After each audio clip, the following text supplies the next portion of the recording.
Okay, guys, welcome to the show. This is a pre-intro intro. Just be warned, on this podcast, I think we go round and round in circles so many times. Isn't it just true? Explain a thing in lots of different ways. Yeah. So yeah, it was fun. I don't think it's a circular argument because it does come to a it wasn't, conclusion. No. But we're trying to just look at it from different methods, different ways. Yeah. So be warned, you will be bored by the end. If you're not interested in, I don't know why you would listen to us if you weren't interested, but you would be bored, so just bear with. It's going to be a slog, this one, but it's a short one. Enjoy. Mm-hmm.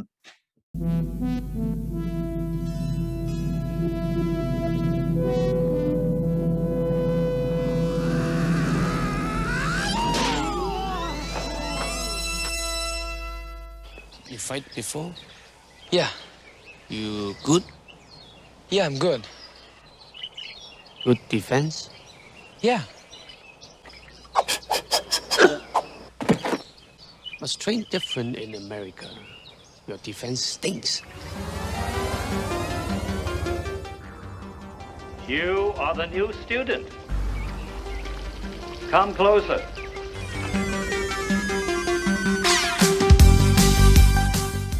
You're listening to the Kung Fu Podcast presented by James Still. I didn't think you had it in you. I'm your huckleberry.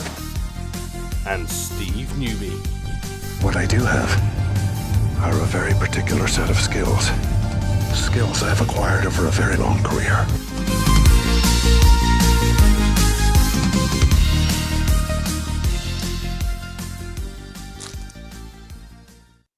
I've only had one. One Twix. Right, I'll tell you what. Do you want to do the intros? Yeah, what do you want me to do? Well, I don't know. Have you ever done an intro before? In 41 podcasts, you've never done an intro? One. I've never done an intro yet. Yeah, you're the man for the intros. I'm a little... Ladies and gentlemen, welcome to the Kung Fu Podcast with Steve Newby. And James I can go... Excellent. Yeah. Okay, guys, welcome. We are podcast 41. 41. And this is, at the moment, you're not safe from COVID, are you? But you're going in for your COVID jab after this podcast, aren't you? I'm doing my COVID jab after this podcast, yeah, and then going to a Japanese restaurant. Oh, yeah. Really? Yeah. Okay. Tokyo 1. What's it called again? Nokia? Tokyo. Oh, Tokyo. What? Sorry, I thought you said Nokia then. All right. Sushi? No, it's not my bag, I'll be honest with you. It's got everything. It's just you get an iPad, and you just go through the menu, you click on it, how many you want, and then it just comes to the table. It just says, "Oh, it's coming," and then you order more. It's just it's what do you call it? A buffet? Yeah. Well, I don't know what you call. I don't know. I wouldn't touch it. Yeah. Oh, it's nice. Yeah. I'm all right. We're taking the dog. They'll eat the dog. No. You can take the dog. Everything. Okay, just serve him up with some wasabi. Right. Okay. Right. We are good. We are going. Okay, ladies and gentlemen, welcome to the show. Another 2 hours of your life that you're going to wish you had back by the time you finish with us. Actually, we're probably not going to go on for that long on this one, are we? Well, I've got that. Like I said, you got the appointment. You got the appointment. Right. So I tell you what. I start off right. I was talking with Ben the other day, and he said, "Oh," I said, "Have you got any ideas for the podcast?" He said, "Oh, just ask the old man how many different hand techniques there are in Kung Fu." So I'm going to do that now. So off the top of your head, right? Every sort of technique, starting with the tips of the fingers that you can think of in your head to do with Kung Fu. Go on, list them off. How long have we got? No, go on. You'll do it. Go on. What do you mean, name them? No, don't name them. No, like as in, just the leopard jumps the ravine. No, I'm talking about... No, I'm just saying, like, exactly. No. I'm just saying, name the different sort of, ways of striking. Everything. But there's millions of them. Yeah. No, I'm not asking you to sort of... Okay, I'll start. Fingers, knuckles, right? Single knuckle. Okay. So what else? Carry on. No, go on. No, you can't. No, this is a podcast. You got to talk about it. Yeah, but I can't name them because... No, we'll make up a name for them. Make up a name. Oh, right, like everyone else does. Yeah, like everyone else. No, go on. Just say, oh. Okay, so you have your leopard's paw. No. What? Just say striking with your knuckles. Strike with your knuckles. Okay, knuckles. No. Come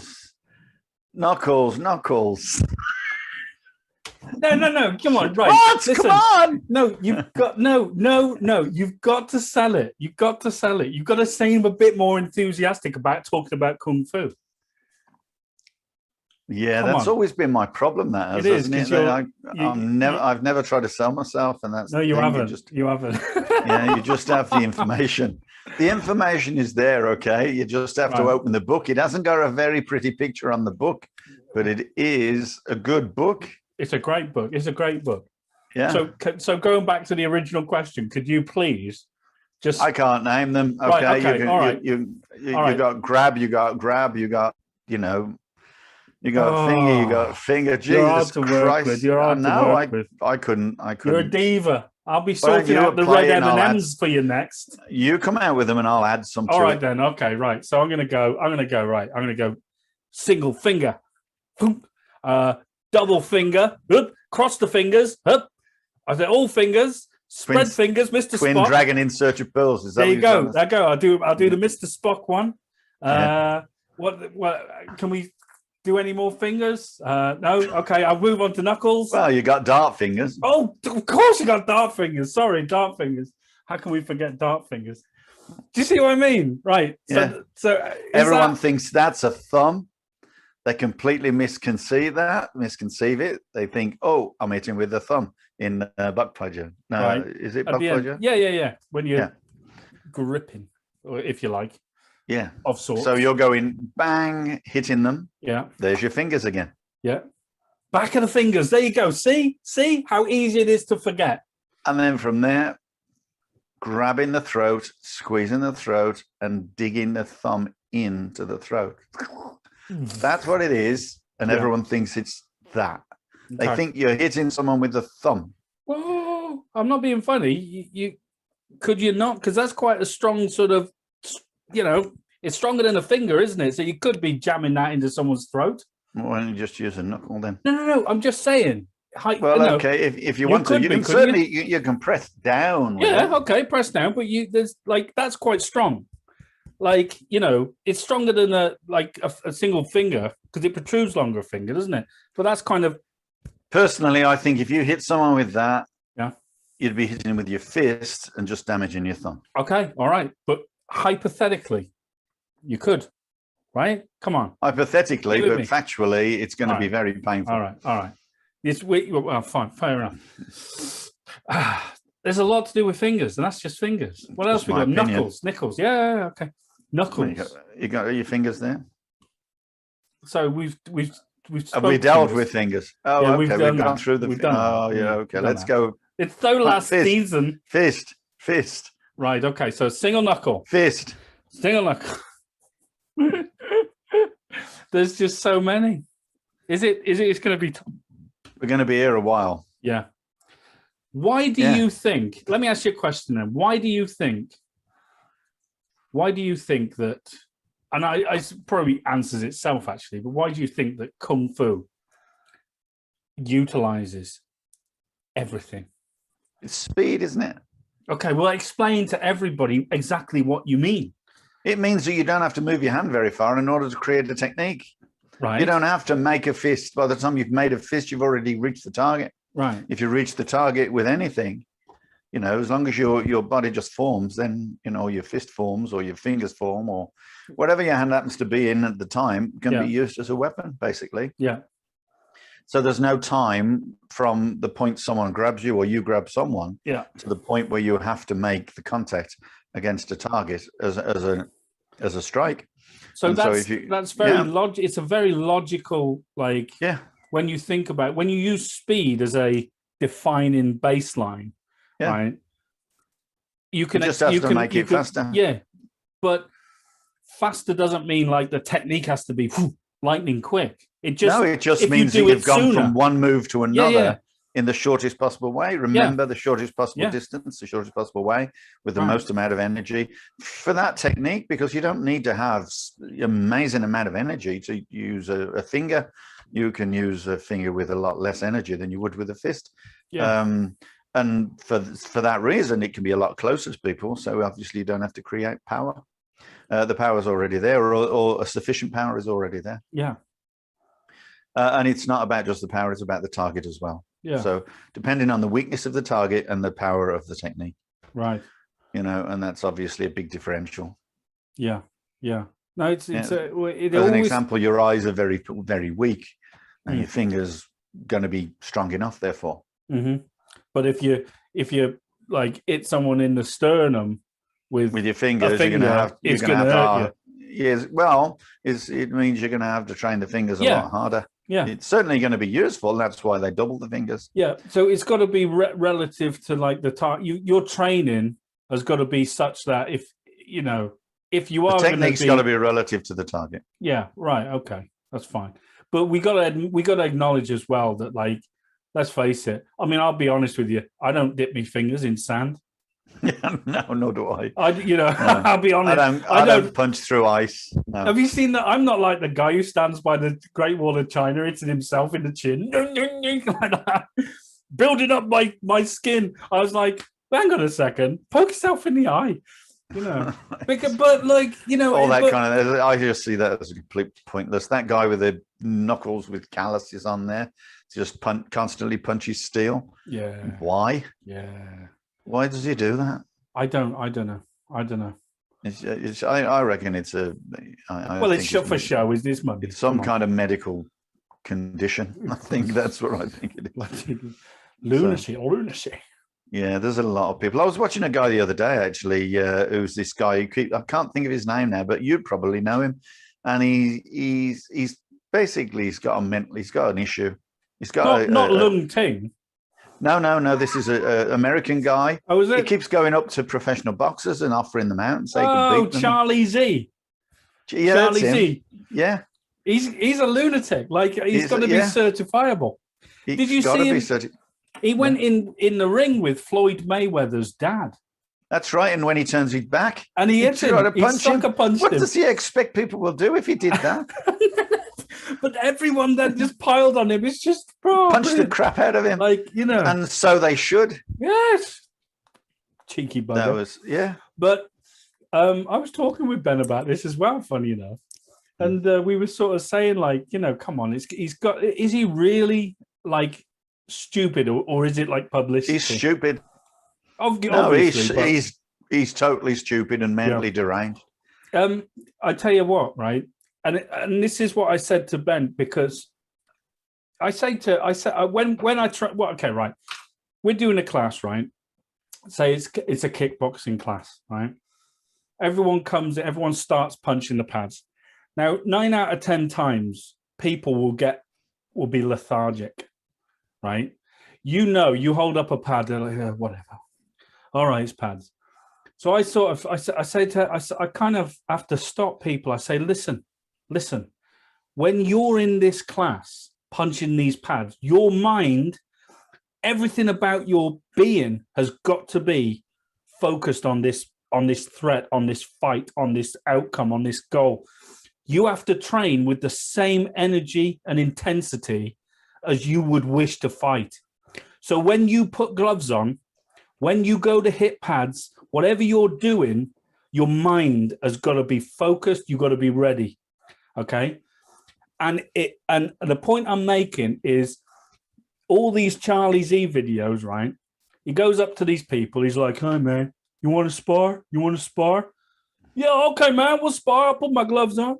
Okay. Tippy, and 9 out of 10 times this Charlie Z, he sucker punches them, and he just because they're like pecking away. Oh no, nice, yeah. Yeah, they're just. And then he goes boom like that with an overhand or some shit, and it's like, if these people sort of weren't lulled into this false sense and were a bit more switched on from the off, I'm sure a lot of them would be, a bit. It's less the same easy. with playing with your kids. Do you know what I mean? Yeah, because you always like, Yeah, okay, and then your kids just go wham. Yeah, and your guard's down, isn't it? Your guard's down.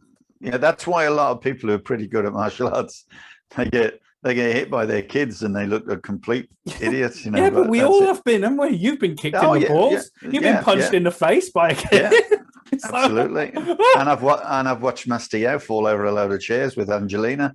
Right. His daughter Angelina was fighting him sticky hands, and he was just doing this on his own, one hand, I think. Yeah. And he was going further backwards and backwards, and he suddenly disappeared into the where they keep all the chairs in the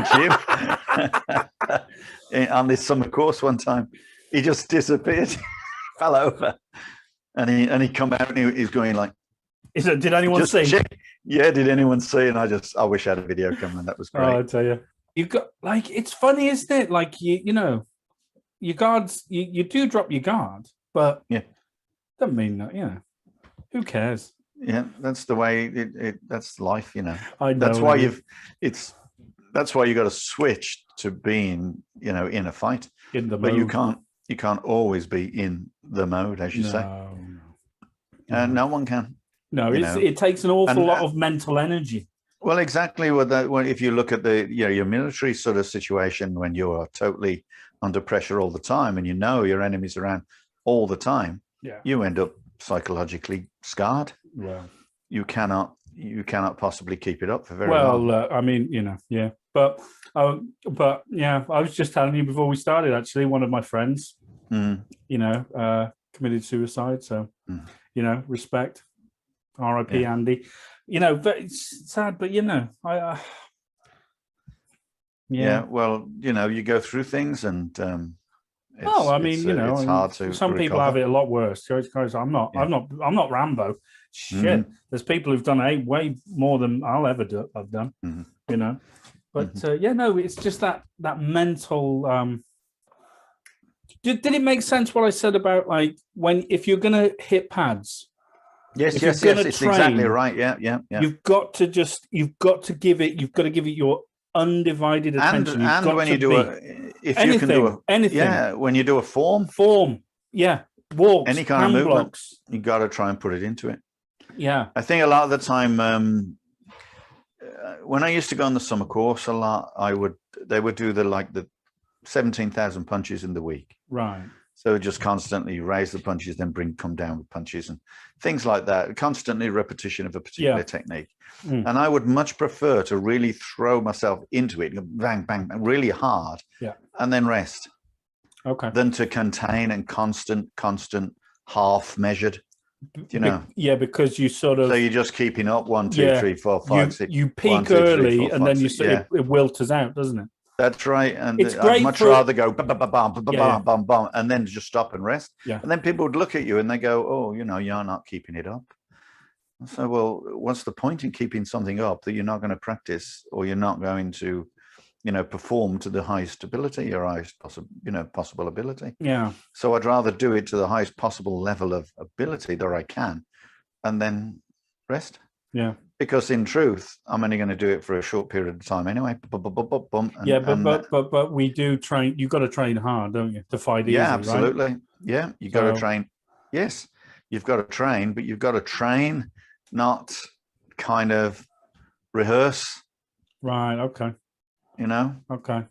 You can't just talk your way through the script. You've literally got to do the actor in the script. Yeah, go full on Robert De Niro. That's right. People talk their way through scripts, and then they start doing it and build it up. And that's fine, but you've got to get to that point where you build it up. Well, a lot of people don't. They'll constantly talk their way through it. Yeah. Well, I think a lot of, we've said it before, and I don't know if it's a judgment thing with me, but I kind of think that maybe I do judge, but I kind of think that a lot of people join martial arts and they're not wired to be we know to switch this aggression. We know that for certainly in modern times. They would have been weeded out because there was a lot less martial arts. Yeah. There were a lot less clubs. There were a lot more people in those clubs. Yeah. And so you could afford to whittle out the weaklings, the ones that weren't any good. I mean, look, now you need those weaklings to pay your bills. Damn right. And most of the people, that's all they're interested in, is having the weaklings in there to pay their bills and to build their ego, because a lot of the time they're weak in themselves. Yeah, right. And a lot of them have just come up from nothing and are nothing and have absolutely no capability whatsoever. So they need the weaklings. They need the people who don't really know anything about martial arts. As soon as someone walks in who knows about martial arts, they don't want to know. No, they don't want to know them, and they'll hope that they leave, and they'll come out with so much bull that you can. The guy will just leave. Yeah. Most people who come like that are pretty good. Most of them will just leave, just say he's crap. They won't go up to his face and say you're crap. Okay, but I think sometimes it needs that. Well, I don't mind doing that. No. That's why we get in trouble, old man. We say it as it is. No, but when we, I know you don't mean offense when you say weaklings. You're just using that as no, I don't know. It's just but it's just the general run of people. Yeah. Not everybody is a killer. Not everybody wants to fight. No, nobody wants to fight. No, but there are a lot of people out there who actually would fight their, fight for their lives, for their family. Yeah, but they're not interested in, going out there and being like some, ringmaster. They're not interested, but they will fight for their family. So some of them, but then some will not put the effort in at all and expect it to work. Right. And there's your problem. That's where the problem lies today, you see. But those people at the end of the day, they pay the rent. Yeah. And that's the unfortunate thing about today, because then they believe that they can do martial arts. They believe that they're capable, and you've seen them, and then they go through sets, like there's nobody's business. And some of them look pretty good doing the sets, but you can see by looking at the sets, they actually don't know what they're doing with the set. They're just performing a form. Yeah. And that's a big issue. Yeah. Well, there's you see a lot of it. Well, you only have to watch, videos of competitions. Yeah. YouTube, set competitions, or even fighting competitions. Yeah. No, everywhere. It's the students who suffer. Yeah, but it's not like we're being, No, because it happens. It's true. I mean, look, the class I run isn't a super hardcore flipping. No, it couldn't be, because you'd have no one there. It's not. It's and then you've got these clubs that are really hardcore, and they've got 3 people in them, and they go, "Oh yeah, but we just train the best." But it turns out that the guy just wants to train so he can fight. That's right. Yeah. So he can be the best all the time, and he'll keep, and he'll hurt them. Yeah. And the only people that stay are the people who really want to get hurt. They want to really, fight. Yeah. And those clubs don't last long, because sooner or later someone comes along who, can hurt them. Yeah. Yeah. Well, anyway, speaking of forms, techniques, etc., we had a great comment. Okay. On YouTube. No, it was a good comment. It was a good comment. Let me tell you what it was. We get a lot of good comments. Yeah, we do. Yeah. And but the problem with YouTube and reading comments in text is you can't discern inflection, so you don't know if someone's being sarcastic, or whatever. But so you just read it as it is, and Now, but this was a good comment. Yeah, there's a couple of good comments from this guy. Actually, it was Department of Thought. That was his name. Nice. Right now, he had just listened or watched. Then it's on YouTube. He just watched the podcast we did with Rash. Part 2. That's a while back. That's going back last year, isn't it? Where we were talking about primary moves, okay? And sort of Rash had this, sort of suggested that, he teaches people primary moves. Yeah. Okay. As a baseline when teaching sets and whatnot. Or we'll explain it a bit more in a bit, but let me read out the comment because it was a good one. Now, he says, wow, Mr. Newbie, you actually wound me up a bit on this podcast. See? Yes, yeah, it's true. Not. He goes on. He says, Rash kept saying an instructor needs to teach a primary application for each movement. And you wouldn't just accept that that is the truth. Yes, number one hand block can be a lock, throw, etc., but its primary, in capitals, application is to block, stroke, deflect, a straight punch. That is the primary application. He goes on, I don't understand why you can't just accept that rather than keep on about teaching an individual a specific application for that student. Yes, obviously, that is a good thing to adapt movement to the student. But when teaching a beginner, there must be a primary application so the student knows what to be thinking about. The sets are the same. Each movement has a primary / basic / obvious application, and that is what needs to be given to the student first, in capitals. After they have a good understanding of the set, with an understanding of each movement, with its primary application, then and only then should the student be given alternative applications. He goes on to say, I know this comment is a year after the podcast, but that's because I'm working my way through hundreds of hours of listening. You poor man, DOT, you poor man. And he's still with us. And this is what he says. He says, you should get some other guests on, as this with Rash has been excellent to see. Keep it up. I'm loving listening. Brilliant. Wonderful comment. Loved it. I'd love people to come on if we love it. We love it. So, you know, and he's right. He's welcome too. Everyone's welcome. We should get more people on. But the problem is, let me tell you something. We're kind of the black sheep of Laugar people. Nobody, let's face it. We say what we mean. And we all know in martial arts, old man, we know that everyone's got to be nicey, right? You can't just tell the truth. You just got to, you know, grin and bear it. We kind of say it as it is. We have no airs or graces. So that's why I think people are a bit wary about coming on. All right. But hey, we, the pair of us, were quite willing to sit down with anybody, Guardian, whoever, and have a great conversation about Laugar. And appreciate the comments. And appreciate the comments. You know, you could be sarcastic. We'll be sarcastic. You teach us something. You humble us. That's the main thing. You know, problem is, not many people will. You know, this is it, and we'd love that. And we are here for argument. I think the whole thing is debate. Yeah, but we argue with each other. Yeah, we all the time. But people don't like the argument, old man. They don't like the argument. Got to come to a conclusion. It's considered sort of uncouth, and we can all be nice to each other. That's fine. But being nice to you don't save you in a fight, does it?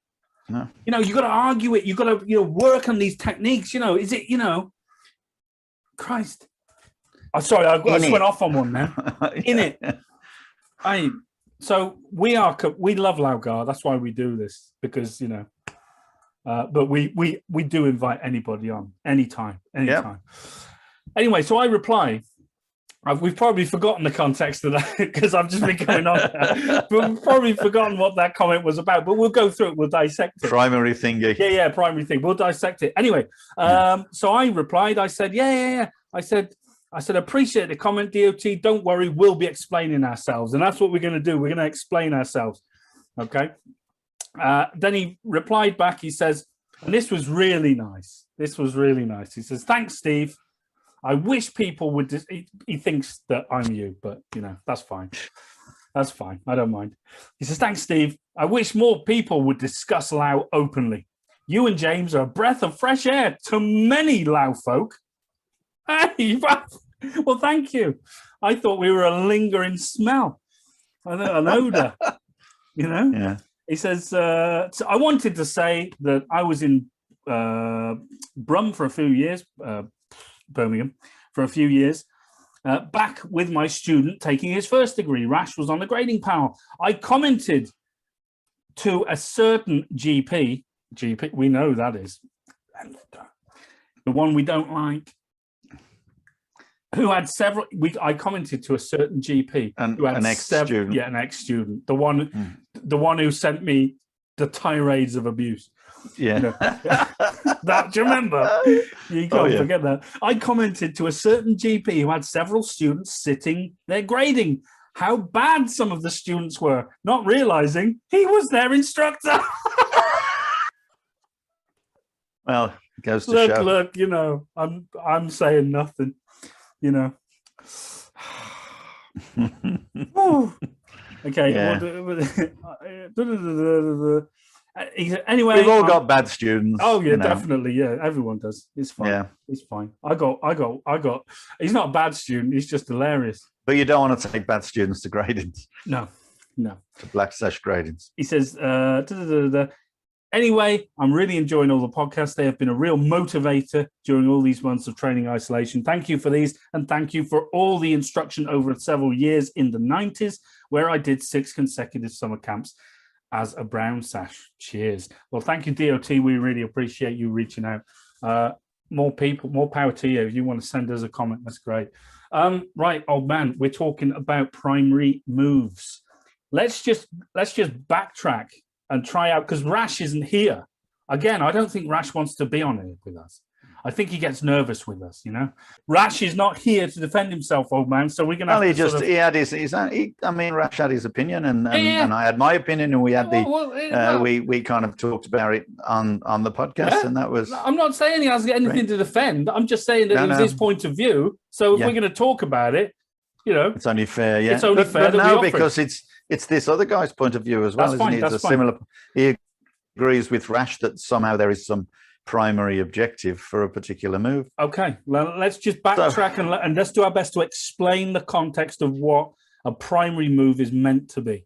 Okay, so to explain, then primary moves, he did use that, didn't he? He used that. He used that. That's a primary move, so therefore that's used as a block.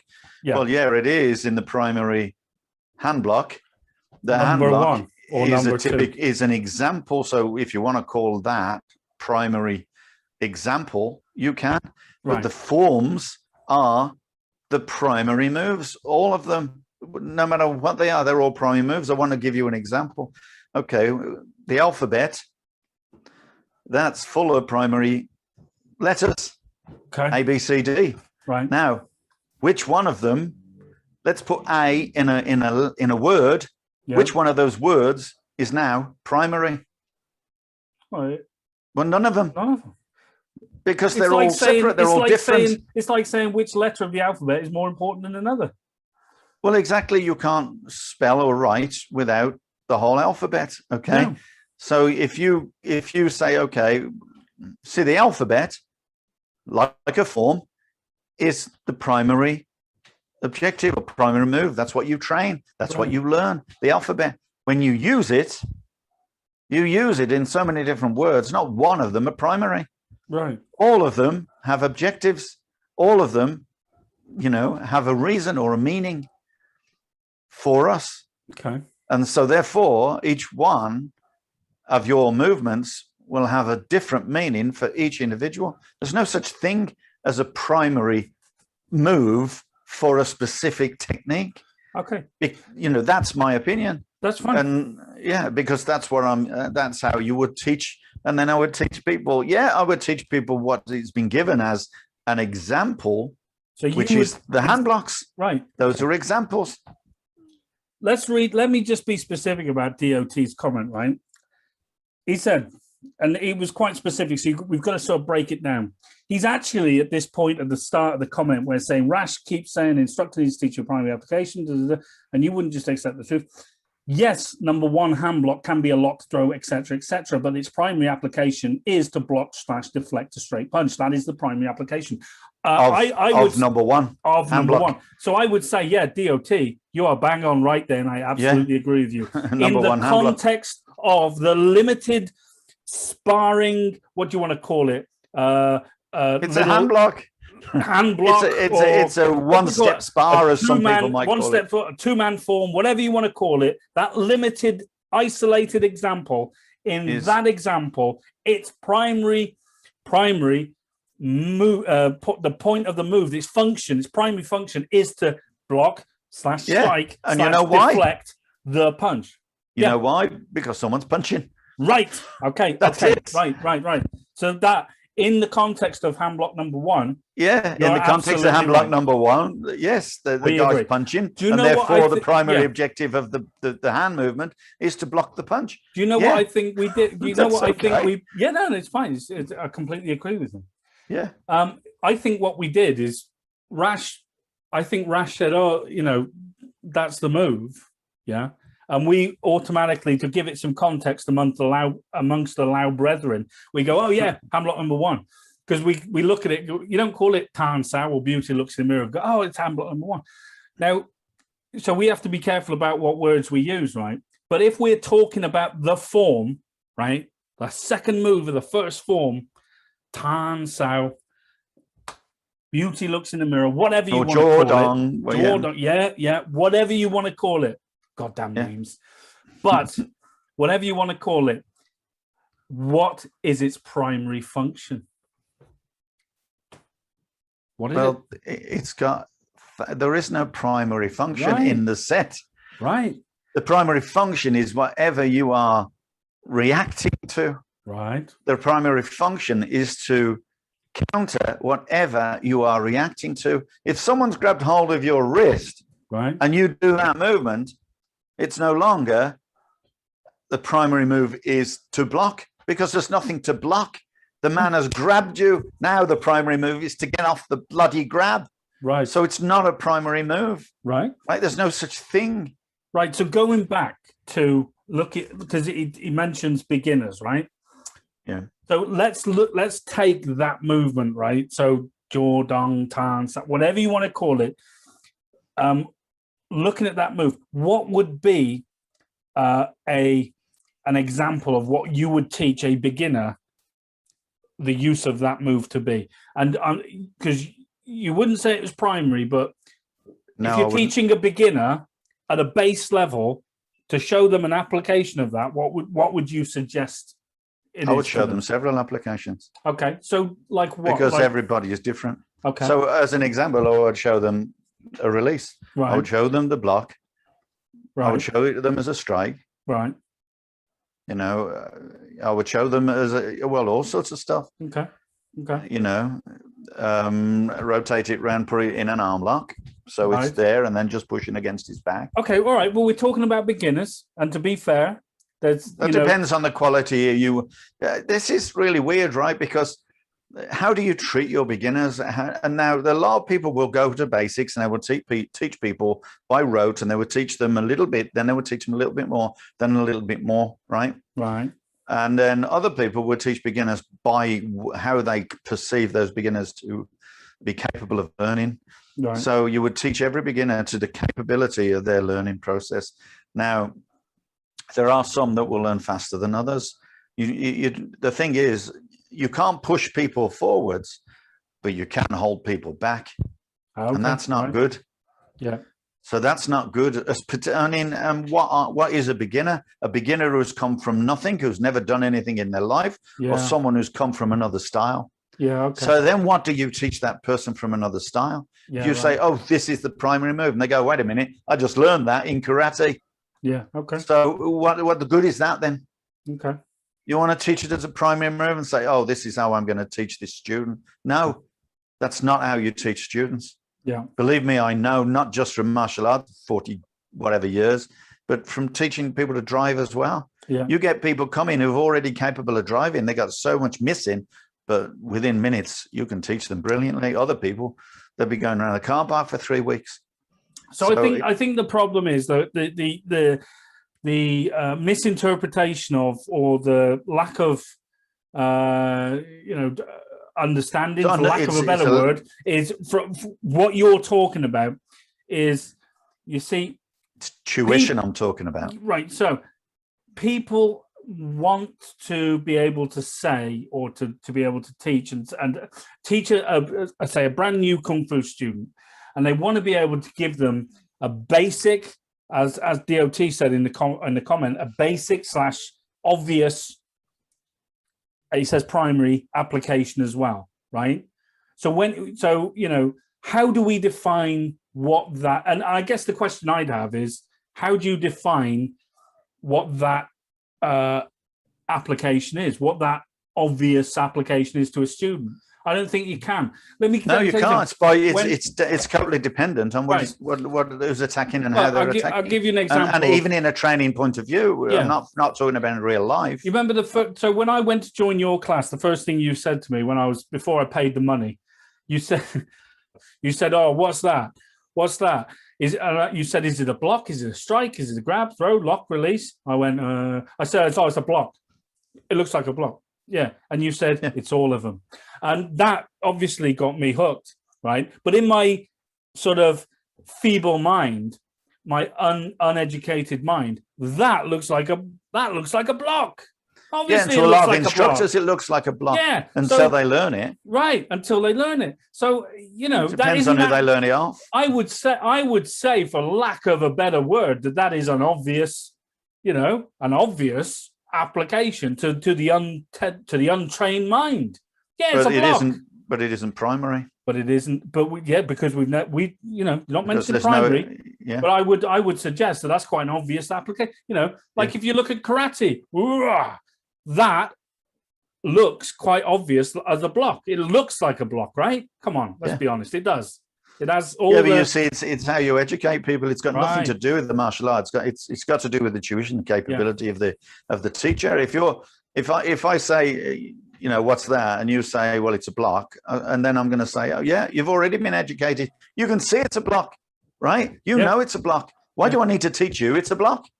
Yeah. So what I'm going to teach you is, it's a block, but also it's a release. It's a grab. It's a strike. It's whatever else. Yeah. So I'm going to teach you all those things. And that's not, you can't turn around and then say, oh, now the student's not going to know anything because it's too much to learn. Right. Well, then he practices it. Okay. And that's it. And what do? They practice it. Now, you don't have to give them all sorts of, it's like going back to the alphabet. You always use the alphabet as an example, and the alphabet in itself is the form. Yeah. Okay. And then none of those letters individually are any use. Right. They've got to be applied with, it's like you learn a foreign language. You can speak a foreign language, brilliant. But then someone talks to you in that foreign language, you ain't got a clue what they're saying. Yeah. You can't answer them because you're not capable, right? Yeah. So anybody can learn a foreign language. But then when someone starts to make conversation with you in that foreign language, you find it extremely difficult. Yeah. And that's what martial arts is like. So people can train all they like in the martial arts, but if they don't have any application, if they don't have any knowledge, then you can do one move and you can call it your primary move and your go-to move. But if they don't attack you in that way, bloody no use, is it? As a primary move. Right. It's how they attack you. Okay. So, am I getting passionate? No, not at all. But total respect to the guy who says totally. You need a primary move, but I beg to differ. And there's my reason. Well, okay. So I think, how you word things is very, very interesting to me. Right. Yeah. So when I read these comments, I'm interested in the words being used, etc. And it's always going to be easy to take a comment either out of context. If I'm reading it, might not have meant this, but this is why I said at the start. So I'm looking at the language used in the comment, right? So when DOT is kind of saying stuff like, Rash kept saying an instructor needs to teach a primary application for each movement, and you wouldn't just accept that is the truth. That, when you say that is the truth, right? For me, that's an absolute. Okay. Yeah. You, DOT, just like me and just like Steve, have no concept of the truth of martial arts for an individual, because what's going to work for me is different than what works for Steve, and is different than works for you. When you use an absolute like that is the truth, and this is with all respect to anybody, If anyone ever says to me, I'm looking for the truth in martial arts, or uses the word like the truth, you can't define it. You cannot define what the truth of martial arts is. It's one of these words you hear people say, oh, I want the truth in martial arts. What truth? What are you talking about? Define it. Explain to me exactly what you mean by the truth, because your truth might be different than my truth, and my truth might be different than your truth. So if we're looking to define what truth means, for me, I guess, well, what works for me, but as a teacher, as a practitioner, as someone who has to carry on the heritage of Lao, I can never use that word, the truth, because it limits by its very existence the progression of other people. There is no such. What does truth mean? Not once have I ever said, because that's the same as saying my way works. Yeah. And it does, and that's too limiting. That's doctrine. And you remember Bruce Lee? He was in that black and white interview, you know, with that Canadian guy, and he was saying like too many martial artists hide behind these you know phrases, and so they don't have to justify it. You know, yeah. Who the hell knows the truth of martial arts? What is it? Is you know? I don't think there is one, other than an individual. Everyone's got an individual. Yeah, that's what style is. It's an individual purpose. Mm. You know, your opinion of what works and what doesn't, and that's only based on your experience and the capability of people that have been before you. Yeah, but it's based on what your experience, right?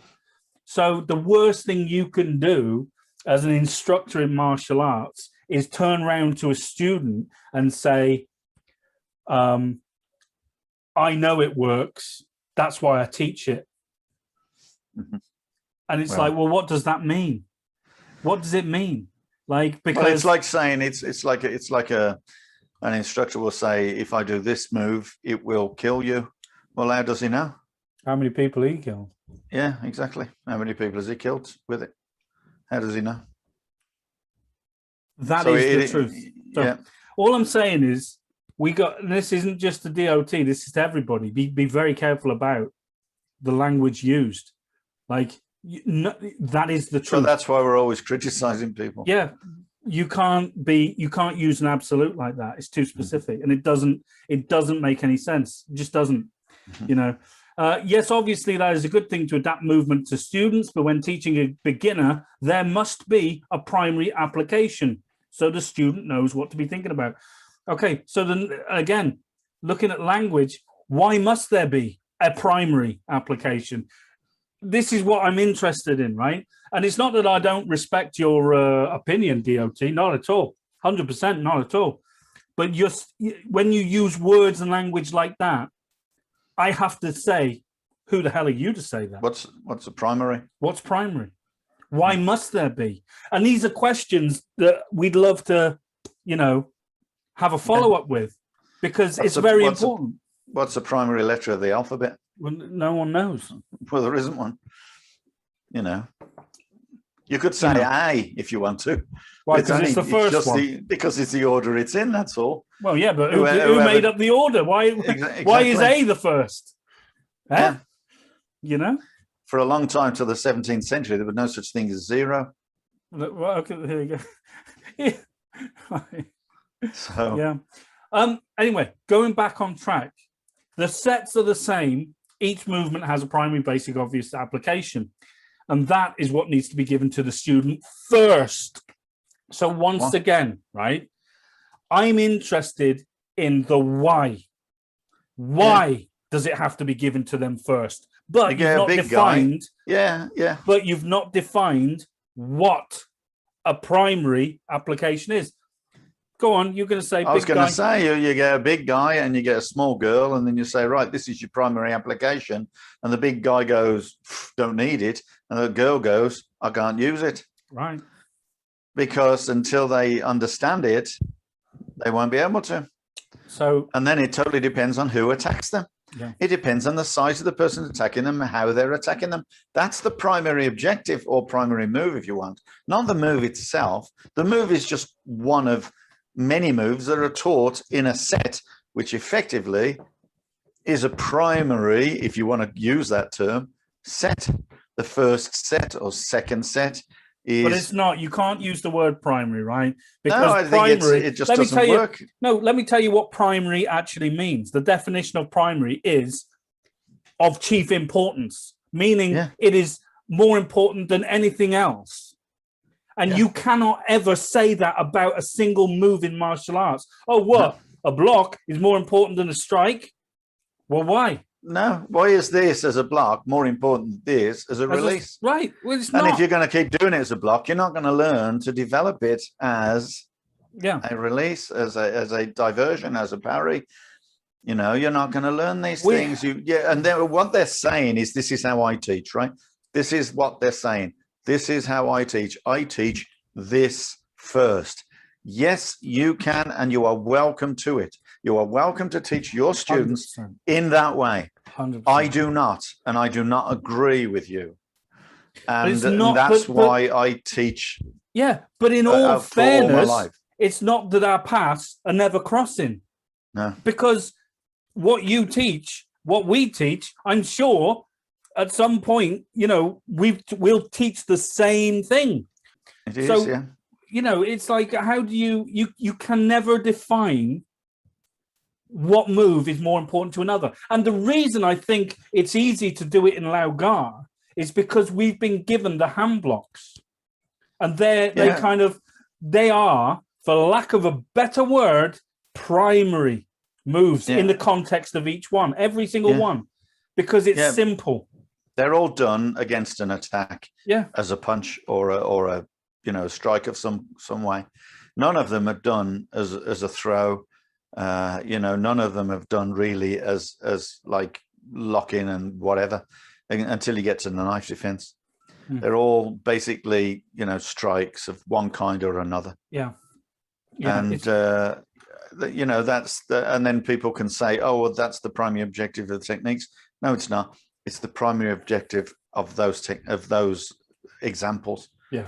But not the primary example, the primary technique, if you want to call it. I don't know. Yeah. Bloody losing that now. But so, I mean, no. My kick. Yeah. Go on. Okay. So if I'm going to kick someone in the groin, is that the primary use of my kick? Yeah. Well, no, it's not. It's because his groin's open. I could be doing a kick into his shin. At that moment in time, yes, it is. In the moment in time, it's my primary objective, right, to kick him in the groin. But the kick is not. It's not the primary move. Yes, right. It's just if you the objective of that at that time. If you use the same thought process and take it away from kung fu and put it into grappling, right? Put it into jiu-jitsu. You can say, in grappling, if you're on the floor, right, and you do a figure 4 arm bar on someone, right, that is a primary move, right? Now, you then take an 18-stone guy, right, and have a 7-stone woman on top of him trying to do that primary move. Do you think she's going to be able to put him in an arm bar? No. No, she's not. She ain't got the strength. So now, where's your primary move? Yeah, what use is it teaching her? What use is it? Okay, so, and this is a very loose example in grappling because Kung Fu, the scope of Kung Fu is a lot larger than grappling. It's infinite. It's infinite. Whereas, so you can't use that same logic in grappling. It just wouldn't work. And in Kung Fu, it just doesn't work. No. Because it's an infinite, There's no such thing as a primary move. It's like, it's basically saying... You can give examples as primary examples, but you cannot call the technique, a block per se. It's not a block per se. It's a movement that can be used for many options. But you can't ever turn around to anybody, and say this technique is more important to you than this technique. And I don't care who you are. Because who the hell are you to determine the outcome for someone else's physicality or at that moment in time. You can't. Yeah, everyone do is that. going to be different. Everyone is going to be different. Yeah, you know, and but it's a good argument, but it's a great argument. It's fantastic. Yeah, but it's no, you can't use the word primary. You can't call a technique a primary technique. You can't call it primary. No, I don't believe. No, you could have taught one individual that primary move for that one individual, and then move on from that primary move to the next primary move for that individual. But you cannot do it as a class per se, because it's a lot of the time it wouldn't be any use to anyone. That's what I think. You've got to give people reasoning. You've got to reason with people. You've got to give an idea of how they can use the word, just the technique, just the same as if they had the alphabet, and then you give them examples of how they can use the letter A. You know, they can spell can, they can spell cat. They're completely different purposes. It's completely different words for different reasons. Still the same A. Yeah. Right. But it's not the letter A is not a primary letter. Yeah. Right. Yeah. It's all of them are as equal. Yeah. Because you can't spell cat without the T. You can't spell cat without the C. So none of them are primary. It doesn't work like that. It's not possible. Yeah. But anyway, it's a fluid thing. It's a fluid thing, isn't it? Sort of you know, if you're okay, let me put you, you know, if you're say doing sticking hands with someone, right? Do you have a primary move in mind? You don't. You just react. No, because you have to react to the other person. Okay, right. That's what martial arts is. Yeah, but and there's an example. It's impossible to create a hierarchy of techniques. No. In the context of that. Now, right. Then you have favorites. You can have favorites. Yeah, but that's your favorite might not come. You might not be able to use your favorite because the other guy might have another capability of doing something else. But we apply it. You end up applying the fight in a completely different way. Yeah. In other words, instead of you thinking, "Oh, I'm going to do this, no problem. I can do my favorite technique," suddenly he overpowers you, and now you've got to start using whatever comes to mind to respond. If you can, if you can't, you lose. That's it. Let me ask you a question, and I got an interesting premise. Right? What's the difference between suggesting you use a primary move and to all those people in the made-up self-defense styles out there? What's the difference? Well, there is none really. Because the made-up self-defense stylist has suddenly declared that he knows the truth, that this technique is going to work in this situation every single time. That's why he teaches it. There is no difference. It's a fluid, sort of, you know, you can't define it. You can't define martial arts. No, you but can I mean, only appreciate it on an individual level, and that's yours. I can see where they're coming from in terms of we're going off on a tangent because we're getting philosophical. You've got to be. But old man, you can't. No, but they're not talking about this, James. They're talking about the first move you teach a beginner, and then they'll be. I can just imagine them looking at this and screaming their heads off. Of course, simply because of the fact that, you know, first and foremost, there is no first move you teach a beginner, in the sense that, yes, there's moves, but there's no specific reason for it. You can give examples for reasons, as with the hand blocks, or you can give examples with it, as in depending on what the capability of the person is. If the person is a young, small woman, then you're going to apply it totally different, because you're not going to expect a woman to stand in front of a guy punching her in the face. You know, in that kind of context, and if he grabs her, then she's not going to use it at all, except in the fact that to release from the grab. Yeah. So that becomes her primary objective. There is, you know, so for beginners, you know, you've got to define not what a primary move is, but what is a beginner. Right. Because that's going to be different too. Yeah. Everything, basically, you've got to learn to teach people, not teach techniques. Teach the individual. Yeah, that's my take on it. Okay, teach the person and not the style. Yeah, yeah. And that is what makes a person good. Doesn't that make us, as human beings, we're on a constant struggle to simplify things so it's easy for us to comprehend. Yeah. Right. We're constantly battling with this. And martial arts is no different. You know, that's why you've got all these people doing these bullshit self-defense systems out there, you know, emphasizing, oh, I don't know, Casey fighting method or this, that, and the other. But, you know, because somewhere down the line, someone's gone, I know what the truth is. And that is dangerous to me. That's very dangerous, because as soon as you, in my opinion, as soon as you do that, you've killed the style. Well, you stop learning. Well, you've ceased to evolve, because you're now focusing on you're focusing. Oh, this can work all the time. No, you're focusing on yourself and your own physicality, your own understanding. People evolve as well. People evolve. You know, stars evolve. Just look, you know, what Bruce Lee did in 1961 or whenever he did it, right? Just imagine how we would fare now in competition today. You know, not particularly well. It's a different world. Yeah, it wouldn't be particularly great. Yeah, but you're right. Back then, compared to what was going on in the 60s, you know. Now it's a totally different ballgame. Yeah. Now, would he look at it and say, you know what, I've got nothing to teach? Or would he say, well, you know, this can evolve, we could do it this way, we can do it that way. Yeah. He most certainly wouldn't say, well, this is how I would do it, because he would say, this is, you know, I'm doing it in response to what this individual is doing. Let me ask you. At the time, he didn't have anyone who could counter what he did. Yeah. I'm trying to sort of, I want to try and put my head in his argument here.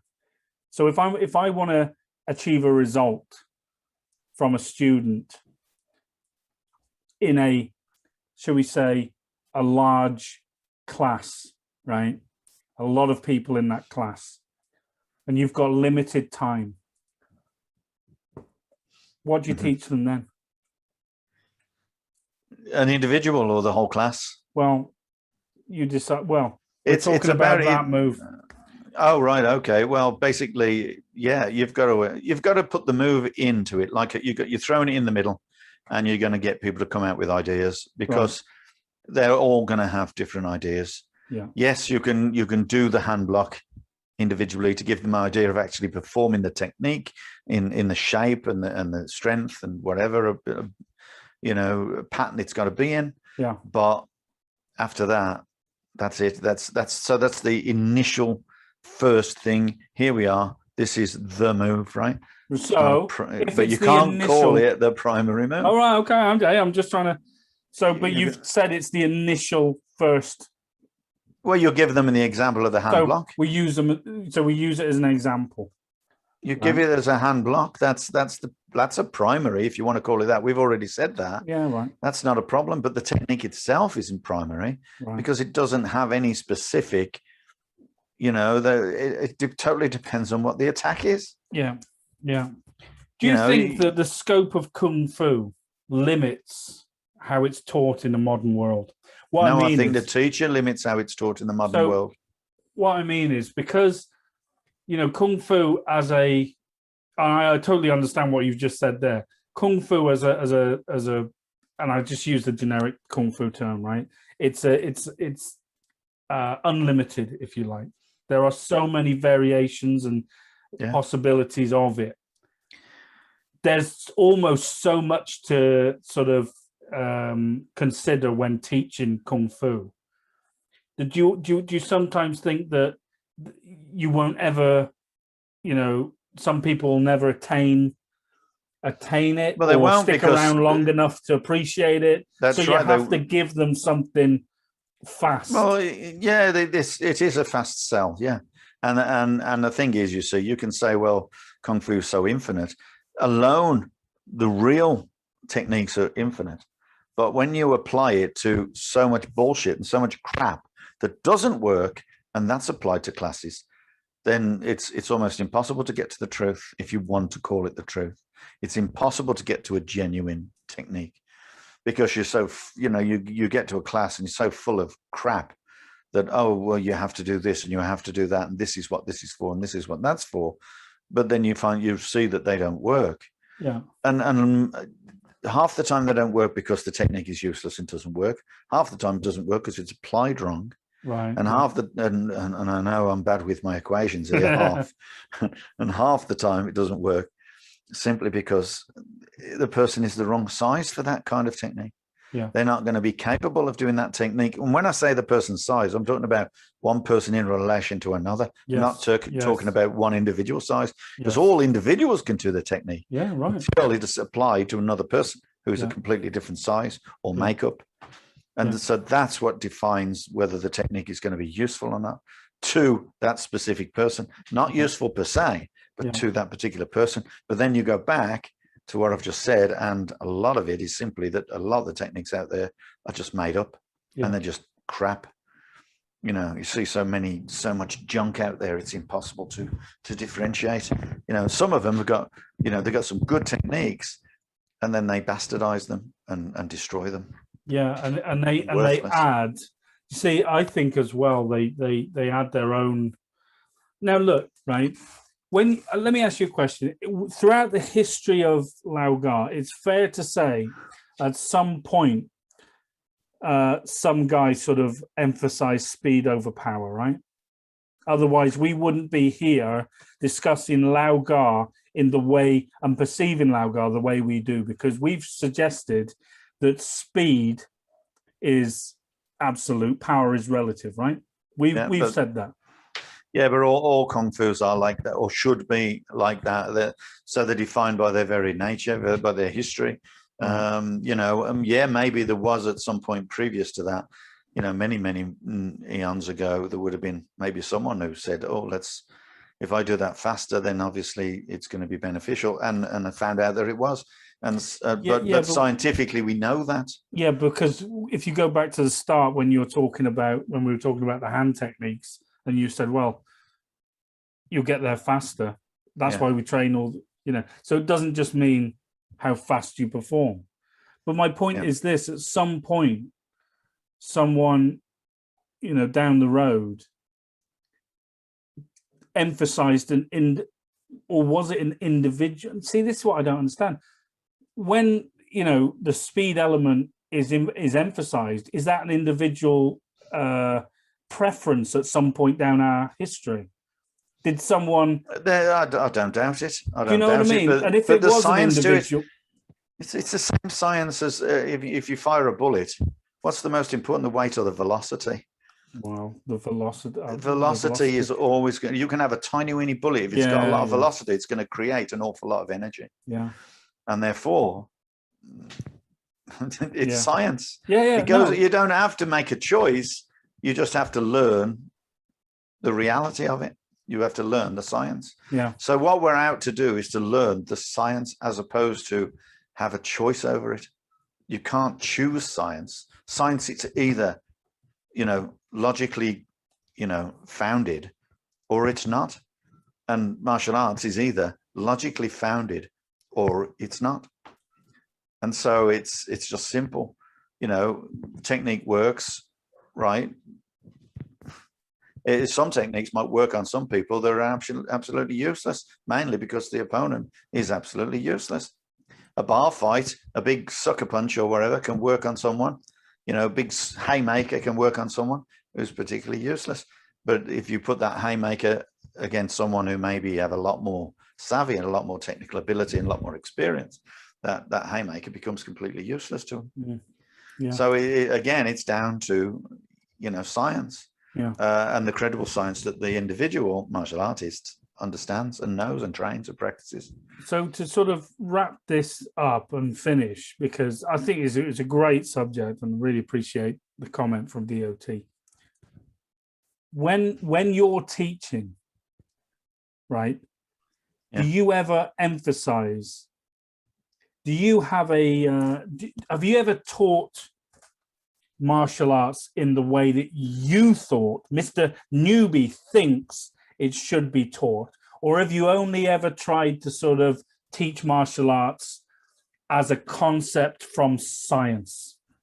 Oh, I've I must have started the same as everyone else and taught it in the way that I thought it should be taught, right? Just as the way as I was taught how it should be taught. But there comes a defining moment, many times over actually, where you start to think, wait a minute, this is not just about this individual technique. It's about the science of the technique, in which case that science can be applied to every other technique. Yeah. So there it becomes a martial science and not just, your martial movement.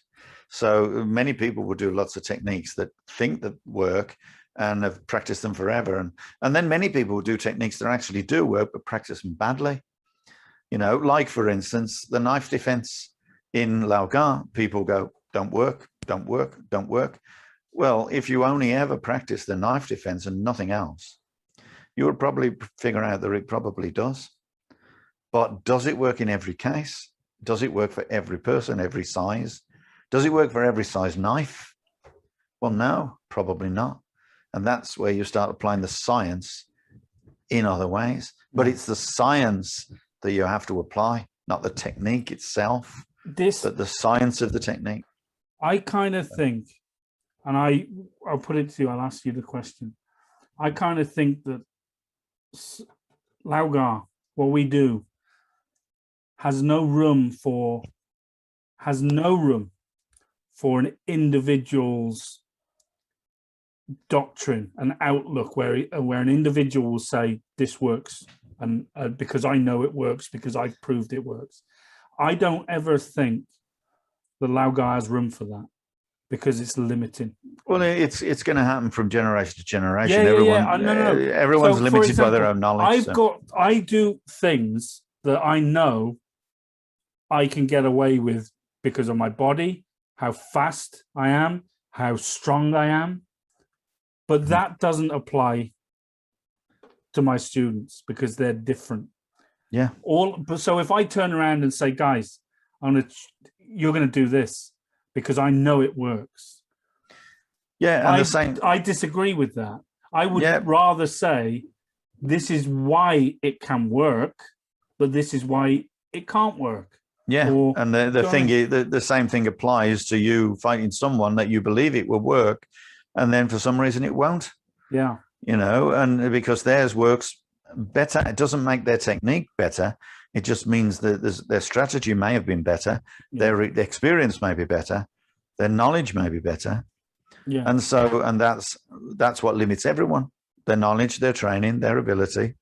But their technique, if they're training good techniques, if they're scientific, will work, but they're going to be always limited to what the other person is doing as well. So it comes down, the person who's trained the most, the person who understands the most, the person who, can react the most is better off. Yeah. But even then, it doesn't make him immortal. Yeah. Because everyone can sucker punch. So, including that guy that smacked that guy's dad, that boxer. Yeah, right. Yeah, he can get sucker punch too. Yeah. But everybody can. Anyway, we will finish there. That was a very interesting conversation, and I'd just like to once again thank DOT for posting the comment to get us chatting about it. And I know we've been round and round. It doesn't matter. I don't think that's the problem because, No, I think we've applied it in different ways. Yeah, exactly. Hopefully. And whether you agree or disagree, guys, that's fine. But if you're that passionate, please, you're more than welcome to come on and like have a chat. Honestly, if it's not about we think we're right or Steve thinks he's right. It's just my opinion, and it's by definition that always going back to the same. It's easier to see when I always put the alphabet. I always use the language or alphabet to apply to martial arts to make it easy for people to understand. Yeah, and it's so simple to see that there is no primary. There's no primary bloody. There are primary numbers, by the way.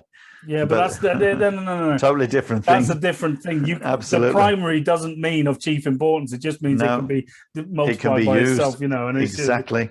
So that's different. That can't be multiplied by itself. Yeah, divisible only by itself. I don't know.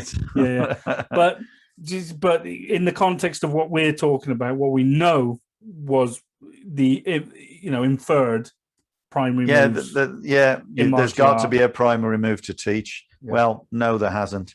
Okay. And on that note, on that bombshell, go full on Jeremy Clarkson there. We're going to finish. Guys, we really appreciate you joining us. And guys, be safe, keep training, and keep finding argument for and against techniques, everything. We love the argument. Everything. And it's not disrespectful. We're not right. You're going to make us wrong. You please do. When we're wrong, we will publish it on this podcast for the world to see, and I say like our 2 listeners to see, and then you can bask in the glory of embarrassing. I agree with a lot of people, and accept them, and we agree with lots of people and say, oh, and that's nice. I like the way he does that. I like the way he does that. There's no argument in it. No, it's only sometimes that there's some relative arguments. So. Okay, guys, take care. I'm James Still, and you are. I'm Steve Newby. Take care, guys. See you soon on the Kung Fu Podcast. Bye-bye. Bye.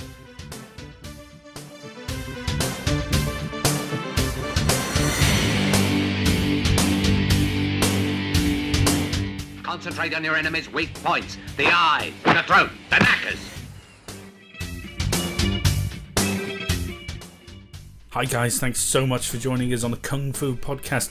If you like that and you want to find out more about us, you can head over to Facebook, Twitter, Instagram or YouTube and find us under SJN Martial Arts. And also guys, this podcast is available on Podbean and iTunes. So until next time, take care of yourselves and we'll see you again on the Kung Fu Podcast.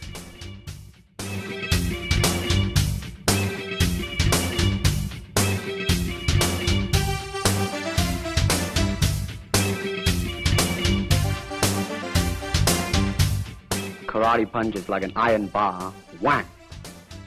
A Kung Fu punch is like an iron chain with an iron ball attached to the end and it go whang.